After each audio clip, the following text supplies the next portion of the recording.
자, 오늘부터는 우리의 어떤 믿음 신앙생활과 관련돼서 우리는 성경의 말씀을 보면 이제 구약이다, 신약이다 이런 말을 해. 그러면 거기에는 약속이라는 것이 이제 이렇게 함의가 되어 있지. 근데 이제 약속이라는 것은 서로의 어떤 믿음이라는 것이 기초하지 않으면 약속이라는 것은 성립될 수가 없는 거지. 그래서 우리의 모든 어떤 신앙생활에 있어서 믿음이라는 것이 가장 중요한 것이고, 믿음에서부터 모든 것이 출발되는 것인데, 그러면 성경에서 말하는 그 믿음이라는 것이 무엇인가에 대해서 좀 살펴보려고 그래요. 우선 오늘 말씀은 로마서 1장 16절 17절의 말씀을 보면 내가 복음을 부끄러워하지 아니하노니 이 복음은 모든 믿는 자에게 구원 주시는 하나님의 능력됨이라. 먼저는 유대인에게요 그리고 헬라인에게로다. 복음에는 하나님의 의가 나타나서 믿음으로 믿음에 이르게 하나니 기록된 바 오직 의인은 믿음으로 말미암아 살리라 함과 같으니라. 자, 바울 사도가 로마 교회에 보내는 서신에 이 복음에 가지고 있는 그 의미와 우리에게 주는 그 능력, 하나님의 능력이 어떠함이며, 이 복음의 하나님의 능력으로 인해서 믿음으로 믿음에 이르게 하는. 그러면 여기에서 믿음이라는 게 두 번 나오지. 믿음으로 믿음에 이르게 하는. 그래서 앞에 믿음이라는 것은 주님의 믿음이고, 그 믿음이 우리에게 선물로 주어져서 이 복음을 믿게 함으로 인해서 하나님의 능력이 나타나는, 이것이 이제 바울 사도가 로마 교회에게 이제 증거하는 것인데,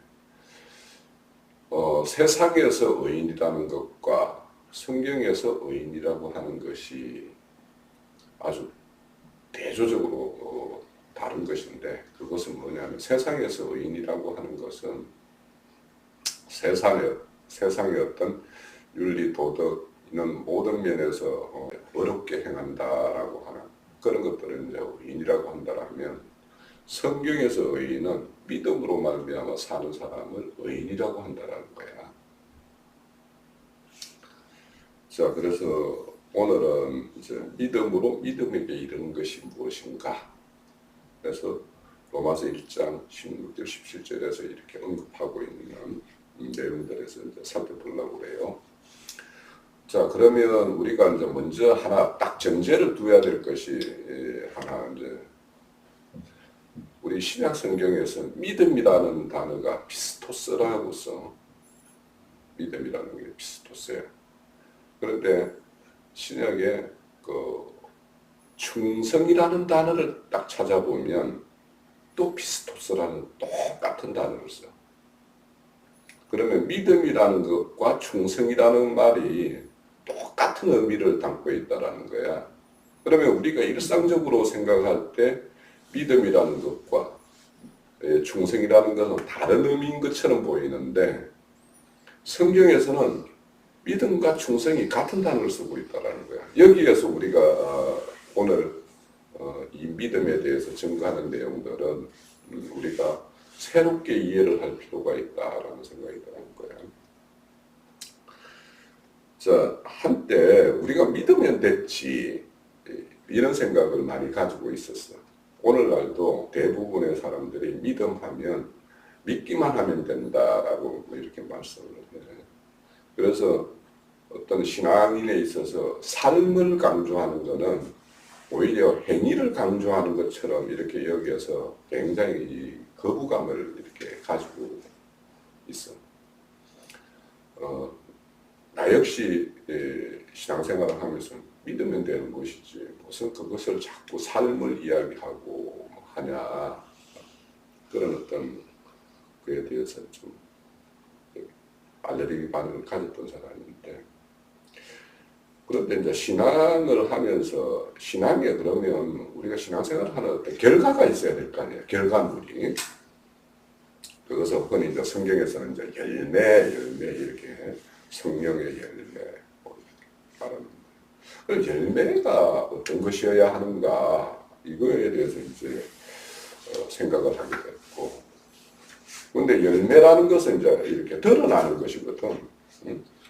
그러니까 열매는 일정한 기간은 속으로 이렇게 드러나 표시가 안 나는 어떤 일정 기간이 있지만 열매가 완전히 이제 익고 할 때는 그거는 반드시 이렇게 드러나는 것이거든. 그러면 결과적으로 열매라는 것은 개인적인 차원에서 어떤 이루어지는 측면과 그것이 교회라는 한 어떤 단위 체계에서 이렇게 드러나는 대외적이고 공적으로 드러나는 측면이 있을 거란 말이야. 그러면 각자 개인 안에서 이루어지는 것 이것만 강조하면 개인 신령주의자가 돼.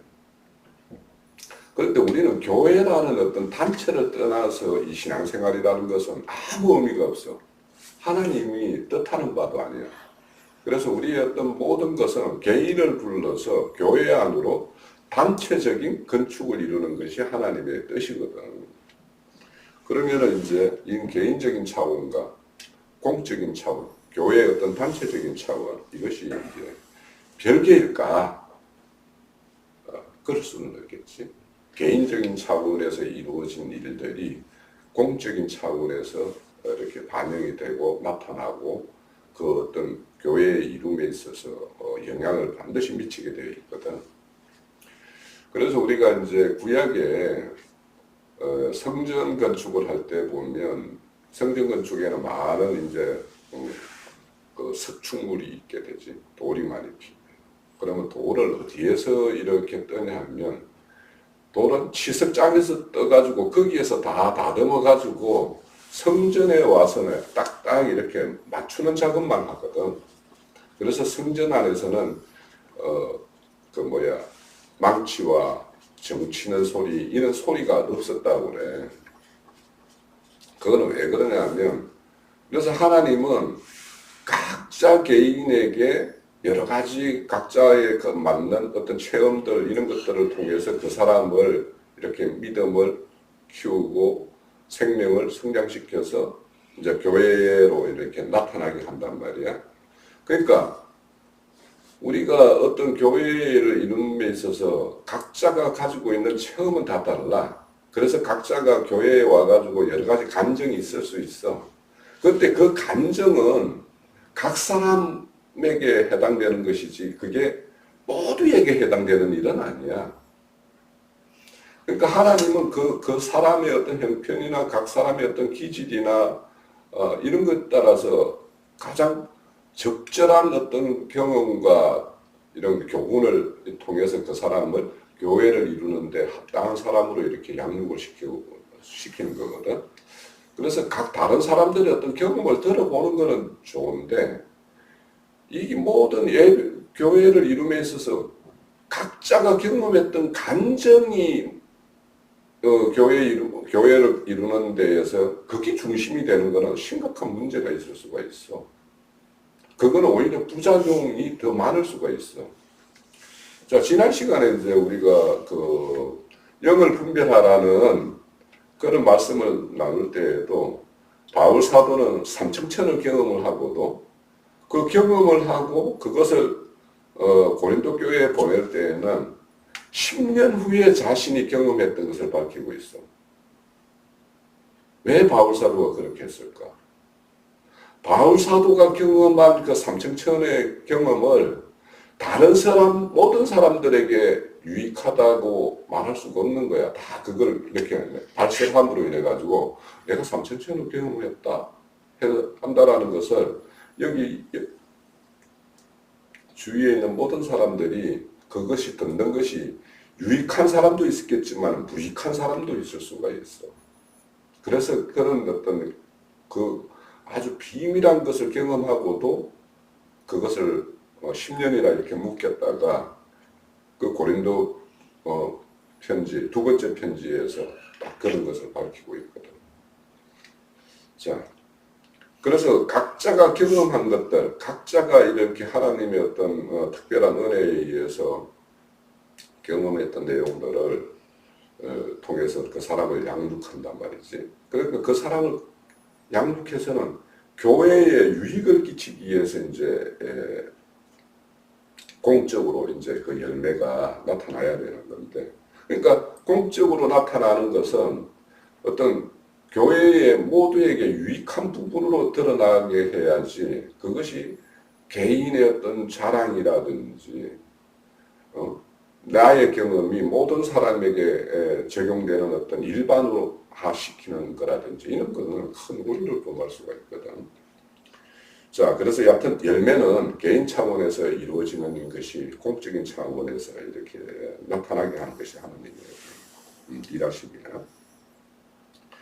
그래서 믿는다고 하는 각 사람들 안에 이루어지는 어떤 열매를 어떤 것인지라고 단편적으로 말할 수는 없어. 성경에서 열매라는 것은 뭐 성경의 열매만 하더라도 9가지라고 이렇게 언급을 하고 있는데 그것만이 된다고. 그래서 우리가 각 사람이 이렇게 교회 중에 나타나는 모습들, 그런 모습들을 보면서 그 사람의 어떤 하나님이 일하심으로 인해서 다듬어지고 양육되어 있는 모습들을 가늠을 할 뿐이지, 우리가 저 사람 어떻다, 뭐 이러하다 저러하다 이렇게 판단하는 것은 되게 큰 오류를 범할 수가 있어요. 그래서 이하에서 말하는 것처럼 매우 밀접한 관계를 가지고 있어. 개인적인 열매가 공적으로 나타나는 어떤 그런 거는. 그래서 어떤 사람의 어떤 모습, 그 드러나는 모습을 보고 우리가 도전감도 가지게 되기도 하고, 또 어떤 그 사람을 통해서 우리가 근면과 책망을 스스로 받기도 하고 이럴 수가 있죠. 그런데 이제 대우적으로 나타나는 것이 다양성이라는 말하는 어떤 범주를 뛰어넘는 것.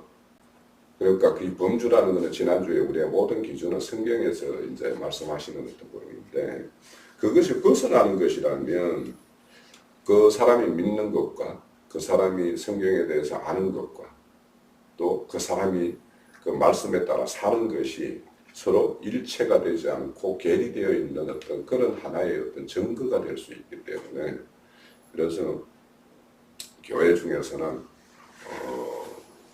각자가 이렇게 하나님에 의해서 만들어진 그 다양성이라는 것을 어떤 규모가 없이 그렇게 모든 것을 받아들이면 우리가 지난주에 영분별에서도 그런 것처럼 큰 혼돈을 끼칠 수가 있다. 이런 측면에서 우리가 생각을 해볼 필요가 있어. 자, 그래서 오늘 로마서 1장 16절에서 17절에서 복음에는 하나님의 의가 나타난다고 그랬는데, 그래서 하나님의 의는 언약의 이제 당사자지, 하나님도. 그리고 믿는 자도 이제 당사자이고, 각자의 역할이 있는 거야. 의라는 거는 그 어떤 존재의 의미와 목적이 다는 그 상태를 의라고 이야기를 해. 그래서 하나님께서 하나님의 약속의 당사자로서 당신께서 다 이루어 놓은 일들, 그 일들을 함의하고 있는 것이 복음이다라는 뜻이야.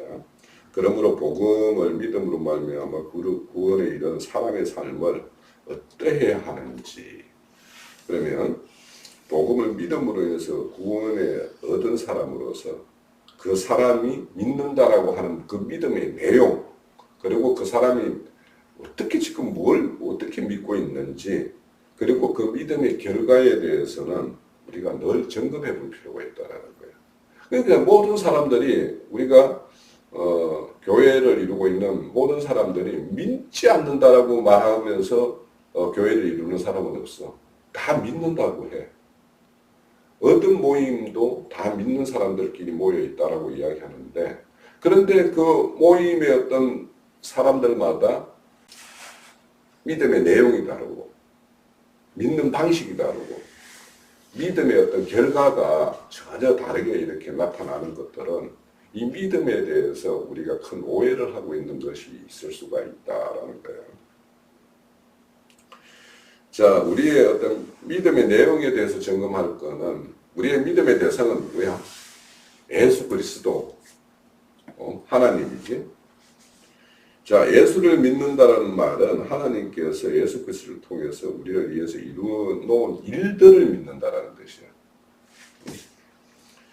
자, 그러면 그분이 약속을 했고 그 약속을 어떻게 이루어 가셨는지, 이루어 놓았는지, 또 앞으로 우리에게 주신 약속은 어떻게 성취될 것인지 이런 거에 대해서 우리가 믿음으로 이렇게 따르는 것을 이제 믿는다라고 이야기하는데, 그래서 오늘 그 말씀에는 복음은 믿는 자를 구원하고 어렵게 하는 하나님의 능력이라고 이야기를 해요.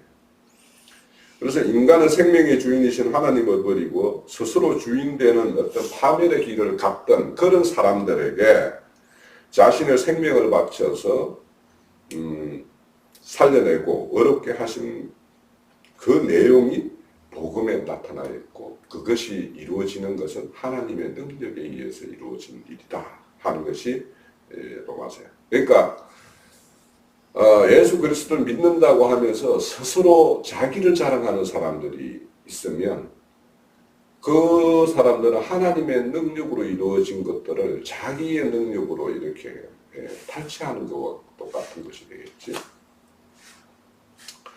자, 그러나 많은 사람들이 그리스도인이 가진 믿음의 내용은 대부분 하나님이 아니라 자신의 발행과 소망에 관한 것들을 이렇게 믿음으로, 내용으로 이렇게 채우고 있다는 거죠. 그러니까 믿는데 뭘 믿느냐? 하나님, 내가 이런 걸 원하는데 이 내용을 하나님이 이루어 주실 줄을 내가 믿습니다. 이런 식으로 믿는다는 거예요. 그런데 우리는 믿음의 내용이라는 것은 그분께서 약속했던 내용을 어떻게 이루어 놓으셨는지 그것에 대한 어떤 믿음이어야 한다라는 거예요. 그래서 우리가 내가 원하는 것이 아니라 하나님이 원하시는 것. 그래서 하나님이 이루셨고 이루신 일에 관한 것을 먼저 믿는 것이 우리의 믿음의 내용이어야 된다라는 거지. 그리고 이제 믿음의 방법에 대해서도 좀 점검을 해야 되는데, 우리는 어떻게 믿고 있는 건지. 본문은 우리가 복음을 믿을 때 능력이 생긴다라고 말하지 않고 복음 그 자체가 하나님의 능력이라고 말을 하고 있는 거예요. 그러니까 내가 믿으니까 막 나에게 어떤 하나님의 능력이 막 이렇게 나타난다 이런 것이 아니라는 거지. 근데 대부분의 사람은 내가 하나님을 믿음으로 인해서 하나님의 능력이 나를 통해서 막 이렇게 나타날 것이라는 이런 것을 이렇게 복음에 있는 하나님의 능력을 그렇게 오해한다는 거예요. 그래서 하나님의 능력으로 일에 대한 우리의 믿음의 내용은 전적으로 우리의 믿음은 하나님이 하신 일에 대한 우리의 어떤 반응이어야 한다는 거죠. 하나님이 이렇게 약속을 하셨는데 이렇게 이루어 놓으셨구나. 그래서 하나님이 모든 우리에게 주신 약속 이런 것들을 다 믿을만 하네 이렇게 하는 반응이어야 된다. 믿음은 결코 우리가 무엇을 하나님께 얻어내기 위해서 지불하는 대가가 아니고, 믿음은 우리를 위해서 놀라운 일을 행하신 하나님을 향해 마땅히 갖게 되는 어떤 우리의 반응. 그래서 거기에는 감격과 감동 막 이런 내용. 그래서 우리가 처음 복음을 믿고 할 때는 눈물도 많이 흘리고 감사라는 말을 참 입에 달고 살고 막 이렇게 되는데, 근데 이게 시간이 지나면은 이것이 조금씩 식지. 그래서 계시록에 보면 너희들이 첫사랑을 잃었다 이런 말씀. 그러니까 우리가 처음 복음을 들었을 때 그 감동과 감격이라는 것을 끝까지 이렇게 지키고 유지하기는 그렇게 쉽지는 않아요. 자, 그래서 우리가 흔히 이제 교회 중에서 형제님, 자매님 참 믿음이 좋으세요 이런 표현들을 많이 해요. 뭔가 좀 이렇게 그분을 칭찬할 일이 있을 때. 그런데 자칫 믿음이 우리의 어떤 각 개인의 어떤 역량과 실력인 것처럼 이렇게 오해하게 만드는 어떤 표현이기도 해요. 믿음은 아까 믿음으로 믿음에 이르게 한다고 그랬죠. 그죠? 그 말에 대한 의미를 잘 생각해 볼 필요가 있어. 믿음이 좋고 믿음이 이렇게 성장하는 것은 그 사람의 의지와 노력에 의해서 되는 것이 아니고 하나님의 성령님께서 우리에게 성경의 말씀을 깨닫게 하고 그 이해의 폭을 넓게 함으로 인해 가지고 믿음은 자연스럽게 이렇게 생겨나고 더욱 성장하고 커지는 것이 이제 믿음이야. 그래서 믿음은 들음으로 난다라는 말을 하고 있죠. 그래서 믿음이 좋아지려면 더 열심을 내야 하는 것이 아니라 복음의 은혜에 가깝게 가는 것. 그래서 성령님께서 깨닫게 해주는 말씀을 깨닫게 해주는 그 은혜를 더 가짐으로 인해서 믿음이 커지는 것이다 라고 볼 수가 있어요.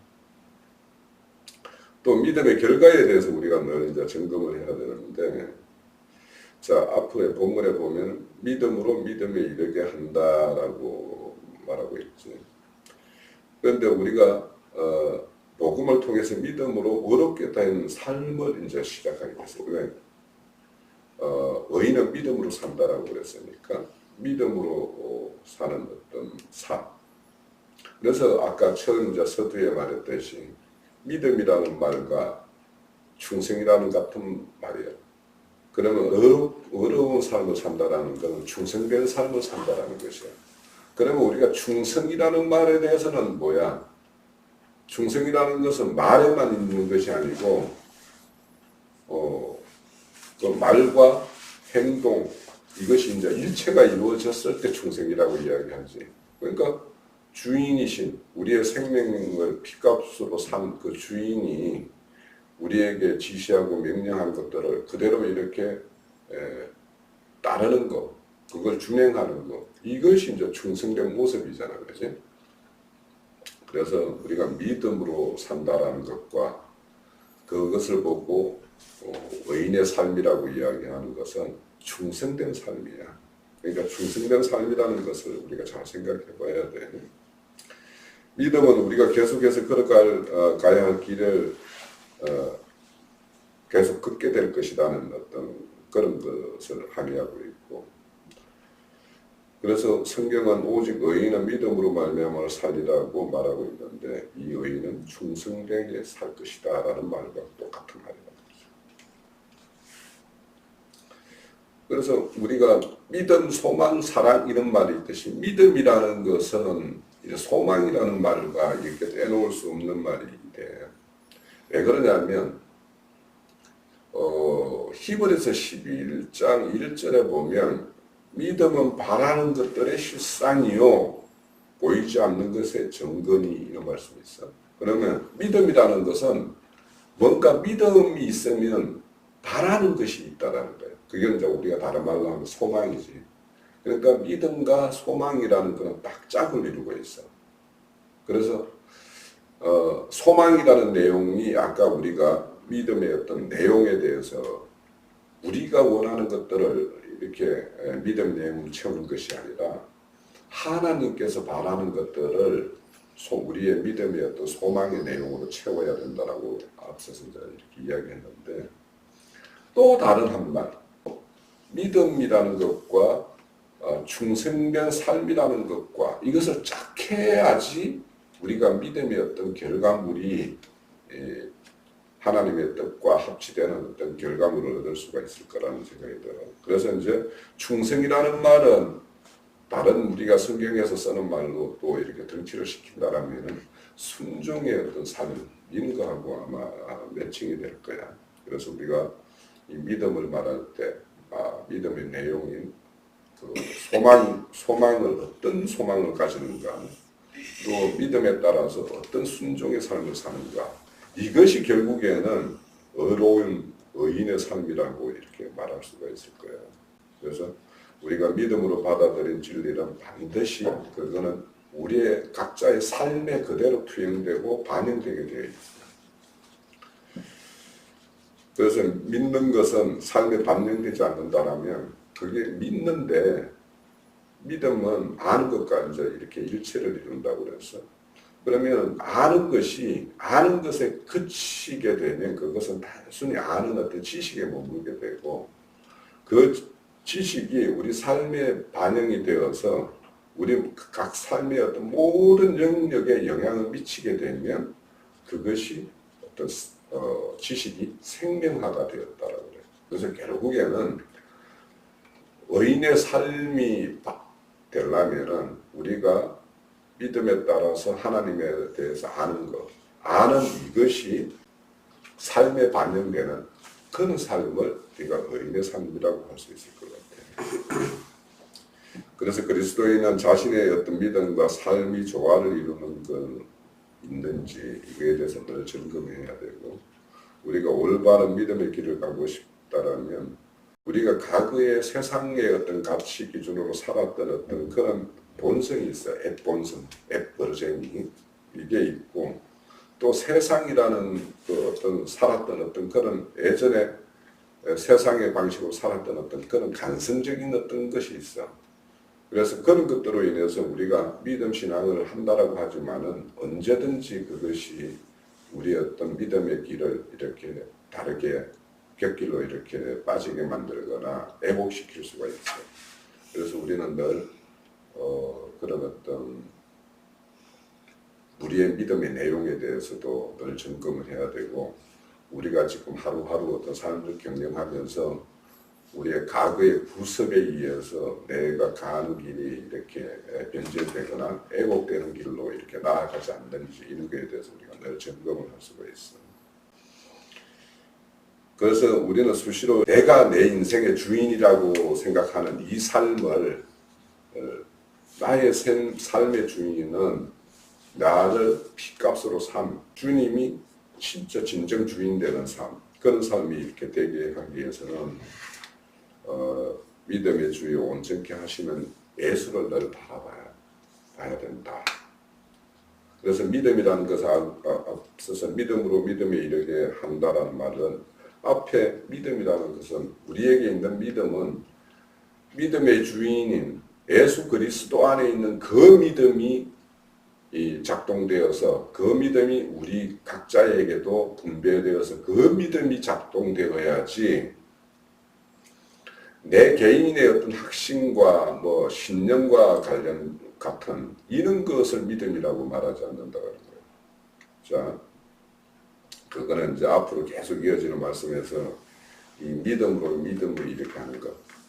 예수 그리스도 안에 있는 그 믿음이 우리의 믿음을 이렇게 이끌고 가는 이런 것이 되어야 되는 부분에 대해서는 앞으로 계속 말씀 나누게 될 거예요.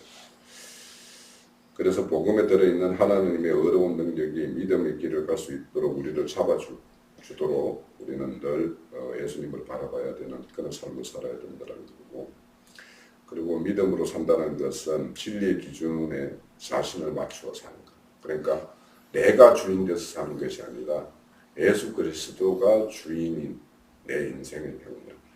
그런 어떤 경영이 되어야 된다. 자, 믿음으로만 왜 구원을 하는가? 그러니까 믿는 자에게는 이제 금방 하나님의 능력인 복음의 능력이 나타나서 그를 구원에 이르게 한다라고 했어. 그러니까 왜 그러면 하나님을 믿음으로만 구원하는 방법을 할까? 뭐 세상적인 방법이면 좀 그 사람이 뭔가 막 개인의 어떤 희생과 막 이런 것을 기초해가지고 뭔가 이렇게 구원하는 것이 아니고 왜 믿는 것. 예수님이 전적으로 이루어놓은 것을 믿는 방식으로 하나님은 구원을 하실까라는 것에 대해서 이제 한번 생각해 볼 필요가 있겠다 싶어요. 그래서 이 내용은 이제 앞으로 믿음에 대한 내용을 몇 주 하게 될 거야. 그래서 오늘은 믿음의 어떤 내용과 결과, 믿음의 방법이 어떠해야 하는가 이런 거에 대해서만 우선 오늘 생각하는 시간으로 가지고 오늘 이 말씀 나누는 것을 마칠게. 자, 믿음에 대해서 한번 잘 생각을 해봐. 오늘 내용 중에서는 믿음이라는 것과 소망이라는 건데 그 소망의 내용이 내 바램을 가지고 막 하는지 아니면 하나님이 약속해 준 것을 나에게도 이루어 주세요라고 하는 그런 어떤 소망의 내용인지, 그리고 믿음이라는 것과 충성이라는 것, 그러면 믿는다라는 것과 충성되는 것은 뗄래야 뗄 수가 없다라는 거죠. 그런 것들을 한번 생각해 보는 어떤 시간을 가졌으면 해.